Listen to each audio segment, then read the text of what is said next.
Okay, so to crimp the cat5e cable, first thing, okay, cut the desired length that we want. After that, cut away the head. Okay, cut away the head. There will be 4 pairs of wires together.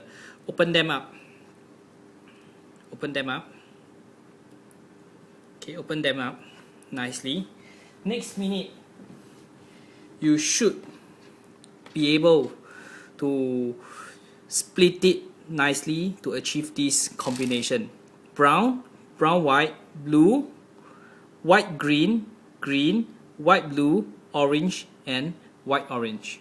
Okay, once you have this, you piece them all together.